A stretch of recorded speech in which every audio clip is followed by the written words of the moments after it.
Hello friends and my dear subscribers, episode start చేసే ముందు last ఎపిసోడ్లో ఏం జరిగిందో ఒకసారి చూసేద్దాం. మన హీరో నారుటో ఇంకా బీ కలిసి టోబీతో ఉన్న రియానిమేటెడ్ జించురికితో ముఖాముఖి తలపడతారు. కానీ జించురికి అందరూ మినీ టైల్ బీస్ట్ ఫామ్కి మారడంతో ఓడిపోయే టైంకి గాయ్ ఇంకా కకాషి సెన్సే ఎంట్రీ ఇచ్చి కాపాడతారు. ఇదే టైంలో సాస్కే తన ఎటర్నల్ మాంగేక్యో షారింగన్ యాక్టివేట్ చేసి హైడౌట్ నుంచి తప్పించుకుంటాడు. తర్వాత టైల్ బీస్ట్గా మారిన 4 టైల్స్ నారుటోని మింగడంతో టోబీ బీస్ట్ అన్నిటిని రాడ్స్ ద్వారా బంధించి బలవంతంగా కంట్రోల్లో పెడుతున్నాడని తెలుసుకున్న నారుటో 4 టైల్స్ని విడిపిస్తాడు. దానితో మిగిలిన అందరినీ టోబీ టైల్ బీస్ట్గా మార్చడంతో మన హీరో నారుటోకి కురామా తన చాక్రా ఇచ్చి పార్ట్నర్ అవుతుంది. దీనితో ఓరమా సెల్వేషన్తో నారుటో ట్రాన్స్ఫార్మ్ అయ్యి ఫైట్ అద్దరగొడతాడు. ఇదే టైంలో మనం కాపాడాల్సిన నారుటో ఇంకా బీ ప్రాణాలకు తెగించి ఎనిమిదో తలపడుతున్నారు. వీలైనంత తొందరగా వాళ్ళకి హెల్ప్ చేయడానికి బయలుదేరండి అనడంతో అందరూ నారుటో వైపు బయలుదేరతారు. ఇంకా మన ఎపిసోడ్ స్టార్ట్ చేస్తే సాస్కే టీం మెంబర్స్ అయిన జూగో ఇంకా సుగెట్సు సాస్కే కోసం వెతుకుతున్నారు. ఇదే టైంలో లీఫ్ జైల్లో ఉన్న కారిన్ సాస్కే తనని చంపడానికి ట్రై చేసినా ఇంకా సాస్కే పిచ్చిలోనే ఉంటుంది. కట్ చేస్తే సుగెట్సు ఇంకా జూగో సాస్కేని వెతుకుతూ పాత ఒరోచిమారు హైడౌట్కి చేరుకుంటారు. సాస్కే లేకపోవడంతో కంట్రోల్ తప్పిన జూగో సుగెట్సుని అటాక్ చేయడంతో హైడౌట్లో ఉన్న సీక్రెట్ ప్లేస్ని కనుక్కుంటారు.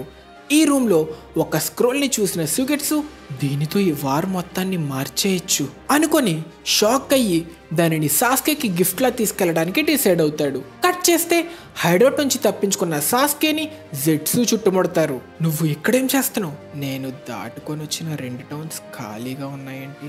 ఏం జరిగిందో చెప్తావా? సమాధానం చెప్పాల్సింది నువ్వు.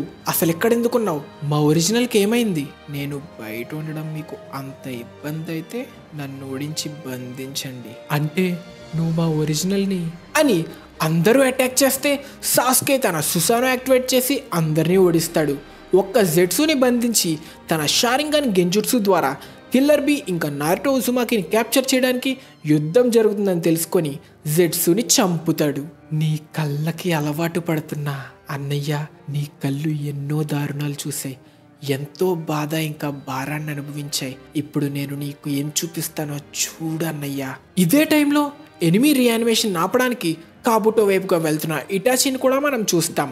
కట్ చేస్తే రైకాగే ఓనోకి కలిసి రాక్ గోలెంతో మాదరాని అటాక్ చేసిన మాదరా తన వుడ్ స్టైల్తో ఈజీగా ఓడిస్తాడు. గ్యాప్ లేకుండా తన డీప్ ఫారెస్ట్ బ్లూమ్ యూజ్ చేయడంతో అందరూ గారా శాండ్ వాడి తప్పించుకుంటారు. దానికే షాక్ అయితే ఎలా అని వెంటనే సుసానోతో అటాక్ చేసి 5 కాగేని భూస్థాపితం చేస్తాడు. ఇంకా అవ్వలేదు అని తన 5 స్టైల్ జుట్సుతో అందరినీ మంటల్లో బంధిస్తాడు. దీనితో అందరూ ఓటమి ఒప్పుకున్నట్టు పడిపోతారు. స్పృహ కోల్పోబోతున్న సుచికాగేకి గతంలో ఫస్ట్ సుచికాగే తనతో నువ్వు క్లీన్ చేస్తున్న రాయి మన విలేజ్ విల్లుని తెలియచేస్తుంది, కానీ ఈ రాయిని పడేసి దీని ప్లేస్లో ఇంకొకటి పెట్టినా ఎవ్వరికీ తెలీదు. పైకి కనిపించే రాయి కాదు ముఖ్యం, నీ లోపలున్న విల్ ఆఫ్ స్టోన్. నిన్ను చూస్తేనే చెప్పగలను, నువ్వేదో ఒకరోజు ఈ లోకాన్ని మార్చేంత పవర్ఫుల్ అయ్యే విల్ నీలో ఉంది. కానీ అది కోల్పోకుండా చూసుకో. జీవితంలో కొన్ని అడ్డంకులు అడ్డు వచ్చినప్పుడు ఏవో సాకులు చెప్పి ఓటమిని ఒప్పుకొని అవి కోల్పోవాలనిపిస్తుంది, కానీ ఎప్పుడూ దానిని వదులుకోకు, నీ ఓటమిని ఒప్పుకోకు. ఇక్కడ మీకు సింపుల్గా అర్థమయ్యేలా చెప్పేది ఏంటంటే, లైఫ్లో మనకి ఎన్ని అడ్డంకులు వచ్చినా మన మీద మనం పూర్తి నమ్మకం పెట్టుకొని ఓటమిని ఒప్పుకోకుండా ప్రయత్నించాలి, మన హీరో నారుటోలాగా. ఈ మాటలు గుర్తు తెచ్చుకున్న సుచికాగే తన పార్టికల్ స్టైల్ అటామిక్ డిస్మాంట్లింగ్ జుట్సుతో మాదరా వుడ్ జుట్సుని డిస్ట్రాయ్ చేసి అందరినీ కాపాడడంతో మళ్ళీ కాగే అందరూ ఫైట్కి రెడీ అవుతారు. కానీ అటాక్లో దెబ్బతిన్న మాదరాని చూసి షాక్ అవుతారు. ఎందుకంటే మాదరా చెస్ట్ మీద హాషిరామా ఫేస్ ఉంటుంది. దీనివల్ల నేను వుడ్ స్టైల్ జుట్సుని యూజ్ చేస్తున్నావా? కట్ చేస్తే కాబుటో వైపు వెళ్తున్న ఇటాచిని సాస్కే చూసి షాక్ అవుతాడు. ఇటాచిని చూసిన సాస్కేకి ఒక్క సెకండ్ తన అన్న జ్ఞాపకాలు తనని హీరో చేయడం కోసం చనిపోయిన విషయం గుర్తొస్తాయి. ఇక వెంటనే ఇటాచి వెనకపడతాడు. ఆగు ఇటాచి, అది నువ్వేనా? ఆగమని చెప్తున్నా కదా అని తన సుసానో యూజ్ చేసిన ఇటాచి తన సుసానో వాడి తిప్పి కొడతాడు. ఈ సుసానో అంటే నువ్వు ఇటాచియే, నువ్వు కూడా సుసానోని మాస్టర్ చేస్తావనుకోలేదు. ఇక్కడేం చేస్తున్నావు? నువ్వు చనిపోయి ఉండాలి కదా. ఇది కాబుటో జుట్సు, నేను ఇప్పుడు ఆగలేను. చెయ్యాల్సిన పని ఒకటి ఉంది. నాకు అది అనవసరం. నిన్ను చాలా క్వశ్చన్స్ అడగాలి. తర్వాత అడుగు, ఒకవేళ కుదిరితే. నువ్వే చెప్పావు కదా నీలాంటి కళ్ళుంటే నేను వెతికి చేరుకోమని. మరెందుకు ఇప్పుడు పారిపోతున్నావు? నువ్వు నాకు చెప్పిందంతా అబద్ధమనా, లేక నాకు నిజం చెప్పే ధైర్యం లేక? నాకు ఆల్రెడీ నీ గురించి అంతా తెలుసు. అందుకే నేను లీఫ్ని డిస్ట్రాయ్ చేద్దాం అనుకుంటున్నా అనడంతో ఇటాచీకి నారుటో సాస్కే తన బాధ అర్థం చేసుకోవడం వల్లే ఇటాచీని బాధ పెట్టిన విలేజ్ని డిస్ట్రాయ్ చేద్దాం అనుకుంటున్నాడు అన్న విషయం గుర్తొస్తుంది. నువ్వు ఎప్పట్లాగా కాన్ఫిడెంట్గానే మాట్లాడుతున్నావు, కానీ నీ గురించి విన్న దాని ప్రకారం నువ్వు చాలా మారావు. లేదు, నీ వల్లే నేను ఎంతలా మారా. ఆ రోజు నేను చావాల్సింది. ఆ రాత్రి మన పేరెంట్స్తో నన్ను చంపాల్సింది. నన్నే ఎందుకు, నన్ను మాత్రం ఎందుకు వదిలేవు? మన పేరెంట్స్కి నాకు తేడా ఏంటి? ఎందుకంటే నీకేం తెలీదు. మన క్లాన్ చేసే పాపంతో నీకు సంబంధం లేదు. నువ్వింకా చంటి పిల్లోడివి. అంతేకాక అంతా నీకోసమే చేశా అనుకున్నావా? నేను చేసిన దానికి ఒక ఉచిహా చేతిలోనే చావాలనుకున్నా. దానికోసమే నీలో ఉన్న ద్వేషాన్ని వాడుకున్నా. కానీ అక్కడే నేను తప్పు చేశా. చివరికి నేను ద్వేషంతో నింపి ఒక రోగ్లా మార్చి ఒక క్రిమినల్ని చేశా. నేను కోరుకుందల్లా నిన్ను సరైన మార్గంలో పెట్టాలని. నా చావుతో నీకు ఒక మార్గం సృష్టించా. నువ్వు తప్పుదారి పట్టకుండా నా అబద్ధాలతో నిన్ను సరైన మార్గంలో పెట్టా. అంటే అన్నీ పట్టించుకోకుండా నువ్వు చూపిన మార్గంలోనే సంతోషంగా నడవాలనుకున్నావా? నాకు అలాంటి మార్గం వద్దు. నువ్వు చెప్పేది కూడా నిజమే. నీ మార్గం నువ్వే ఎంచుకోవచ్చు. నేను ఆల్రెడీ చనిపోయిన మనిషిని. ఇంకా మాట్లాడినా ప్రయోజనం లేదు. నువ్వు బతికుండగా ఎప్పుడూ నన్ను పట్టించుకోలేదు. ఎప్పుడూ నా తల మీద కొట్టి క్షమించు, ఇంకెప్పుడైనా అని పారిపోతూనే ఉన్నావు. ఇప్పుడు చనిపోయినా ఇంకా నా నుంచి పారిపోతున్నావా? నేను పారిపోవట్లేదు. నీకు ఆల్రెడీ చెప్పాను కదా, నేను చేయాల్సిన పని ఒకటి ఉంది. ఈ రీయానిమేషన్ ఆపాలి. ఇక్కడ మన లాస్ట్ ఎపిసోడ్ క్వశ్చన్, ఎవరి చావు వల్ల ఇటాచి ఉచిహాలో తన షారింగన్ అవేకెన్ అవుతుందో ఆ క్యారెక్టర్ పేరు తెలిస్తే చెప్పమని అడిగా. చాలానే మంది షిసుయి ఉచిహా అని చెప్పారు. కానీ షిసుయి చావుతో ఇటాచి అవేకెన్ చేసింది మాంగిక్యో షారింగన్. ఇటాచి ఉచిహా తన షారింగన్ని తన టీం మెంబర్ ఇంకా తన ఫ్రెండ్ ఎన్మా ఇజుమోని మాస్కడ్ మ్యాన్ చంపడంతో అవేకెన్ చేసుకుంటాడు. సో ఈ క్వశ్చన్కి కరెక్ట్ ఆన్సర్ చెప్పిన వాళ్ళందరినీ స్క్రీన్ మీద అయితే మెన్షన్ చేశా. మీ అందరికీ కంగ్రాచులేషన్స్. ఇక తిరిగి స్టోరీ కంటిన్యూ చేస్తే మాదరాని చూసి షాక్ అయిన కాగే దగ్గరికి వస్తాం. మెడికల్ నింజుట్సు యూజ్ చేస్తున్న నీలో కూడా వీడి రక్తమే ఉంది కదా, అయితే ఏంటి? ముందు నిన్నే ఓడిస్తా. ఫైట్లో మెడికల్ నింజాని ఓడిస్తే గెలవడం ఈజీ అవుతుంది, కానీ మేము అంత ఈజీగా నిన్ను అది చేయనిస్తామనుకున్నావా? తప్పుగా చెప్పావు. నేను ఓడిస్తా అనడానికి కారణం అది హాషిరామా వారసురాలు. నువ్వు వాడే జుట్సులని హాషిరామాతో పోలిస్తే నవ్వు వస్తుంది. వాడు అసలు ఏ సైన్స్ యూజ్ చేయకుండానే హీల్ చేసుకునేవాడు. అందరూ వాడిని మోస్ట్ పవర్ఫుల్ షినోబి అనేవారు. వాడితో నేను చావు దాకా పోరాడాను. దానితో పోలిస్తే ఇది పిల్లలాట. వాడితో పోలిస్తే వాడి వారసురాలను నువ్వు ఏం చెయ్యగలవు? వుడ్ స్టైల్ యూజ్ చెయ్యలేవు. నీ మెడికల్ నింజుట్సు కూడా ఎందుకు పనికిరాదు. అన్నిటికన్నా నువ్వు ఒక బలహీనమైన అమ్మాయివి. బలహీనంగా ఉంటే నాకు అసహ్యం. అందులో ఒక సెంజు బలహీనంగా ఉంటే ఇంకా అసహ్యం. నేను ఫస్ట్ హోకాగే అయిన హాషిరామా వారసురాల్ని. నేను వుడ్ స్టైల్ యూజ్ చేయలేను అనేది నిజమే. ఆయన మెడికల్ నింజుట్సుతో పోలిస్తే నా మెడికల్ నింజుట్సు ఎందుకు పనిచేయదు. ఇంకా నేను ఒక అమ్మాయిగా పుట్టా. ఒక అమ్మాయినే కానీ బలహీనురాలను కాదు. పవర్ ఒక్కటే అంతా కాదు. ఫస్ట్ హోకాగే నుంచి నాకు లభించింది ఒకటి ఉంది. అదే నా అసలైన శక్తి. మా విల్ ఆఫ్ ఫైర్ని అస్సలు తక్కువ అంచనా వెయ్యకు. హాషిరామా నుంచి వచ్చిన సంకల్పంతో నన్ను ఓడించగలను అనుకుంటున్నావా? శక్తికి సంకల్పానికి చాలా తేడా ఉంది. శక్తి అంటే ఏదైనా చెయ్యగలిగే సామర్థ్యం కాదు. చనిపోయిన వాళ్ళ సంకల్పం నుంచి కూడా శక్తి లభిస్తుంది. దానితోనే నా మెడికల్ నింజుట్సుని డెవలప్ చేశా. మెడికల్ నింజా కోసం 3 రూల్స్ కూడా స్థాపించా. ఫస్ట్ రూల్, మెడికల్ నింజా ఎప్పుడు తన ట్రీట్మెంట్ ఆపకూడదు, తన పేషెంట్ ఆఖరి శ్వాస వరకు. సెకండ్ రూల్, మెడికల్ నింజా ఎప్పుడు యుద్ధంలో ఫ్రంట్ లైన్కు వెళ్ళకూడదు. థర్డ్ రూల్, ఏ ప్లాటూన్లోనైనా ఆఖరిగా చచ్చేది మెడికల్ నింజాయే అవ్వాలి. నా స్టూడెంట్స్కి ఇదే నేర్పించా. కానీ ఇంకొక రూల్ ఉంది. Fourth rule, ninja art of mitotic regeneration 100 హీలింగ్స్ని మాస్టర్ చేసిన మెడికల్ నింజా పై 3 రూల్స్ని బ్రేక్ చేయొచ్చు. 100 హీలింగ్స్ జుట్సువా? ఎప్పుడు వినలేదు. పార్టికల్ స్టైల్తో తప్పించుకున్నారు, కానీ ఇంకో మెడికల్ నింజా చేరినా ఏం మారదు. నేను ఒక మెడికల్ నింజాని తక్కువ అంచనా వెయ్యకు అని త్సునాడే అటాక్ చేస్తే మాదరా సుసానోతో అడ్డుకొని తన ఫైర్ స్టైల్ జుట్సు యూజ్ చేస్తుంటే మిజుకాగే తన వాటర్ డ్రాగన్ మిసైల్తో ఎగరేస్తే రైకాగే ఇంకా త్సునాడే మాదరాని తన్ని ఎగరేస్తారు. సరే ఒప్పుకుంటా, నువ్వు బలహీనురాలివి కాదు, కానీ నువ్వు ఫైట్ చేసి చనిపోతే మిగిలిన కాగే కూడా చనిపోతారు. అది చేస్తే కదా హాషిరామా, నువ్వేం వదిలావో తెలీదు, కానీ వీళ్ళ ఎబిలిటీస్ నీ ముందు ఎందుకు పని చెయ్యవు. నీ చెంచాగాళ్ళకి అన్నీ అప్పచెప్పినట్టే వాళ్ళకి నిన్ను రీసరెక్ట్ చేయడం కూడా నేర్పాల్సింది. నీదంటూ మిగిలింది నాలో ఉన్న నీ సెల్స్ యొక్క లైఫ్ ఫోర్స్ ఒక్కటే.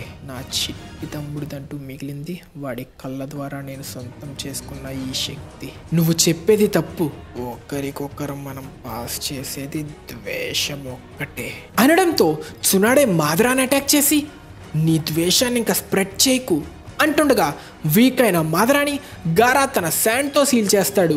సీల్ అయ్యాడు అని సంబరపడుతుండగా త్సునాడేకి దిగుతుంది. మీరు సీల్ చేసింది కేవలం నా వుడ్లోని, ఇది అయిపోయింది, ఇక మిగిలిన కాగే మీ వంతు. కట్ చేస్తే త్సునాడే పాతలవరైన డాన్కి చోజా మాదరా రియానిమేటెడ్ అయ్యాడని, కాగే తనని ఆపడానికి ఫైట్ చేస్తున్నారని, త్సునాడే హొకాగే అయిందని కూడా చెప్తాడు. దానితో ఏంటి మాదరా రియానిమేట్ అయ్యాడా? మాదరాని తక్కువ అంచనా వేయద్దు. వాడిని ఆపడానికి ఒక్కటే మార్గం, రియానిమేషన్ జుట్సు యూజ్ చేసేవాడిని ఆపడం. వాడంత పవర్ఫుల్లా? 5 కాగే కలిసి ఫైట్ చేసినా ఓడించలేరు అంటున్నావా? ఫస్ట్ హొకాగే తప్ప ఇప్పటి వరకు ఎవ్వరూ వాడిని ఓడించలేదు. వెంటనే అందరూ ఆ రియానిమేషన్ జుట్సు చేసేవాడిని ఆపడానికి వెళ్ళండి. హెడ్ క్వార్టర్ ఏం చేస్తుంది? ఏమైనా ఆర్మీని పంపిందా? కట్ చేస్తే రియానిమేషన్ ఆపడానికి వెళ్తున్న ఆర్మీ ఇటాచి ఉచిహా సాస్కేని తన క్లోన్స్తో ఆపి కాబుటో ఉన్న హైడౌట్కి చేరుకుంటాడు. నా లొకేషన్ కనిపెట్టి నా బ్యారియర్ దాటి బాగానే వచ్చావే. నువ్వు నన్ను కంట్రోల్ చేసినప్పుడే నీ చక్ర ద్వారా నీ లొకేషన్ కనిపెట్టా. ఇది కూడా నీ జుట్సులో ఉన్న రిస్క్. దీనిని కౌంటర్ చేయగలిగే షినోబి వస్తాడనుకోలేదు. ఇంకో విషయం, నన్ను చంపిన జుట్సు ఆగదు, కానీ నేను మాత్రమే ఈ జుట్సు నాపగలను. అంటే నువ్వు నన్ను చంపలేవు అంటుండగా సాస్కే కూడా వచ్చి ఇక్కడికెందుకు వచ్చావు అంటూ ఒక్క సెకండ్ కాబుటోని ఒరోచిమారు అనుకుంటాడు. ఈ యుద్ధంలో పాల్గొనడానికి కారణమైన బహుమతి దానికదే నా దగ్గరికి వచ్చేసిందే. ఏమంటున్నావు? మీరిద్దరూ ఇక్కడ ఏం చేస్తున్నారు? తిరిగి మాదరా ఫైట్కి వస్తే త్సునాడే మాదరా సుసానో బ్లేడ్ని బ్రేక్ చేసి తప్పించుకొని అటాక్ చేసినా మాదరా మళ్ళీ అటాక్ చేసి త్సునాడేని ఎగరేస్తాడు. ఇంకా ఎలా కదలగలుగుతున్నావు? చెప్పాను కదా, నేను వేరు. ఏ సైన్స్ యూజ్ చేయకుండా హీల్ అవుతున్నావు.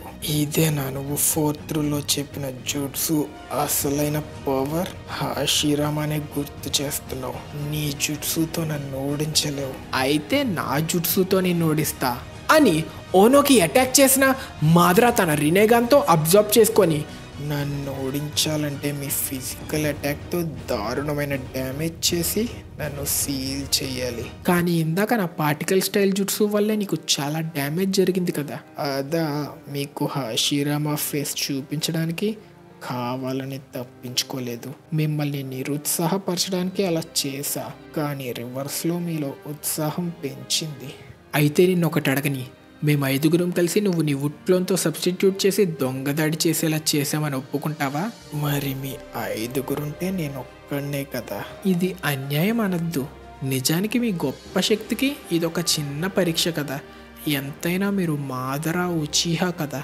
అవును, 5-1 అంటే మంచి రేషియో ఆటలాడడానికి అంటూ 25 వుడ్లోన్స్ క్రియేట్ చేసి కాగే అందరి వైపు పంపి, ఇప్పుడు ఇది 5-1 అన్యాయం అని అనద్దు. ఎంతైనా మీరు 5 కాగే కదా. మీకోసం ఇంకో క్వశ్చన్ ఉంది. ఈ క్లోన్స్ సుసానోని యూజ్ చేయాలో వద్దో మీరే చెప్పండి, మీ ఇష్టం. కట్ చేస్తే కాబుటో జరుగుతున్న యుద్ధం గురించి సాస్కేకి వివరిస్తాడు. అంతా విన్నా నువ్వు ఎవరి సైడ్ ఉంటావు అనడంతో సాస్కే అటాక్ చేస్తే ఇటాచి ఆపుతాడు. ఎందుకు ఆపవు? వాడిని ఓడించాలి, చంపకూడదు. రియానిమేషన్ యూజర్ని చంపితే ఆ జుట్సుని ఎప్పటికీ ఆపలేం. కాబట్టి వాడిని నా త్సుకుయోమిలో బంధించి ఈ జుట్సుని ఎలా ఆపాలో తెలుసుకుందాం. దానితో వాడిని కంట్రోల్ చేసి ఈ జుట్సుని ఆపుతా. కానీ ముందు నేను చెప్పినట్టే ఈ జుట్సుకి వీక్నెస్ లేదు. ఏ జుట్సు అయినా వీక్నెస్ అనేది ఉంటుంది.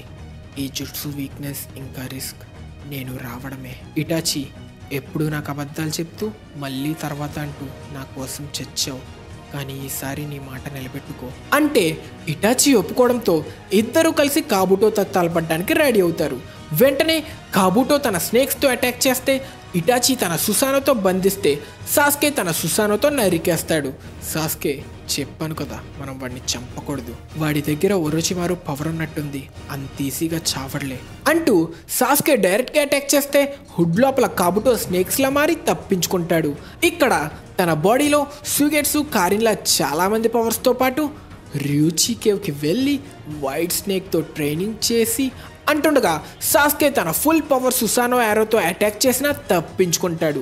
ఇప్పుడు నా సెన్సరీ పవర్ పెరిగింది, నేచర్ ఎనర్జీ నా ఫ్రెండ్ అయింది. ఒరోచిమారు ఎంతగానో పొందడానికి ట్రై చేసి పొందలేకపోయిన పవర్, వాడొక పర్ఫెక్ట్ సేజ్ అవ్వలేకపోయాడు, కానీ నేను అయ్యాను. అయితే నేను అనుకున్నట్టే నువ్వు సేజ్ మోడ్ యూజ్ చేస్తున్నావా? నువ్వు ఒరోచిమారులాగే అసహ్యమైన పామువి, నేను ఇంకా స్నేక్ని కాదు.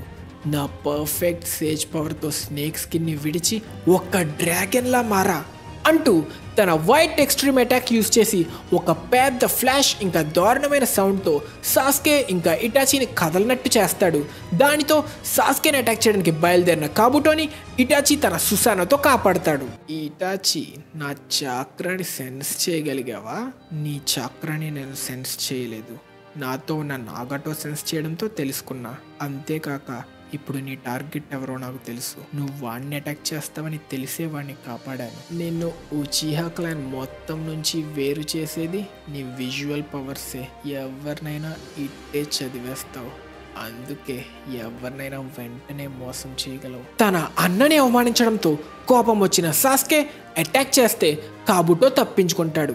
ఇప్పటికిప్పుడు కలుసుకున్న మీరిద్దరూ కలిసి ఇంత గొప్ప స్కిల్స్ ఉన్న నన్నే ఓడించగలను అనుకుంటున్నారా? పైగా ఇప్పటి వరకు అన్ని అబద్ధాలే చెప్పడం వల్ల ఒకరి గురించి ఒకరికి ఏమీ తెలీదు. సాస్కే, ఒకసారి నాతో మిషన్కి రావడం గుర్తుందా?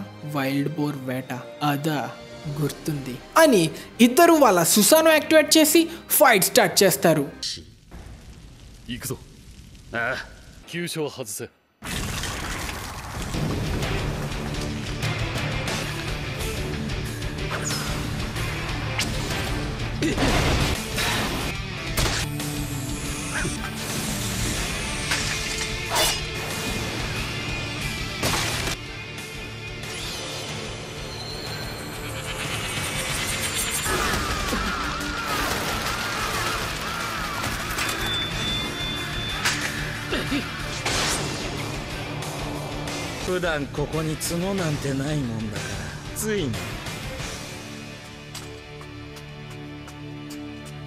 గతంలో పూర్తిగా మిస్ చేసినా ఇప్పుడు బాగానే గురి చూసి కొట్టావు. నీ అంతటి నువ్వు వైల్డ్ బోర్ని వేటాడగలవు, కానీ వైల్డ్ బోర్ బదులు మనం వేటాడాల్సిందే ఆ పాముని. ఇంతటితో మన ఎపిసోడ్ ఖతం. నెక్స్ట్ ఏం జరుగుతుంది? సాస్కే ఇంకా ఇటాచి కలిసి కాబుటోని ఓడిస్తారా? రీయానిమేషన్ జుట్సుని ఇటాచి ఆపగలుగుతాడా? కాబుటోని ఓడించిన రీయానిమేషన్ ఆపడానికి సాస్కే ఒప్పుకుంటాడా? మాదరాతో ఫైట్ చేస్తున్న ఫైకాగే సంగతి ఏమైంది? వీటన్నిటి ఆన్సర్స్ తెలుసుకోవాలంటే ఖచ్చితంగా నెక్స్ట్ ఎపిసోడ్ చూసేయాల్సిందే. మీకోసం అతి త్వరలో మన ఛానల్లో అయితే అప్లోడ్ చేసేస్తా, సో ప్లీజ్ సబ్స్క్రైబ్. ఈలోపు ఇప్పటి వరకు ఏమైనా ఎపిసోడ్స్ లేదా వీడియోస్ మిస్ చేసుంటే లేట్ చేయకుండా వెళ్ళి చూసేయండి. ఇంకా మన నెక్స్ట్ ఎపిసోడ్ క్వశ్చన్, స్క్రీన్ మీద రాక్లీ యూజ్ చేస్తున్న జుట్సు పేరేంటో తెలిస్తే కింద కామెంట్ సెక్షన్లో మెన్షన్ చేయండి. తెలియకపోతే నెక్స్ట్ ఎపిసోడ్ చూసి తెలుసుకోండి. మీకు ఈ ఎపిసోడ్ నచ్చినట్టయితే ఖచ్చితంగా ఈ వీడియోని లైక్ చేసి మన ఛానల్కి సబ్స్క్రైబ్ చేసుకొని తెలుగు యానిమే కమ్యూనిటీ దమ్ము చూపించండి friends. Thank you so much for watching till the end. Bye.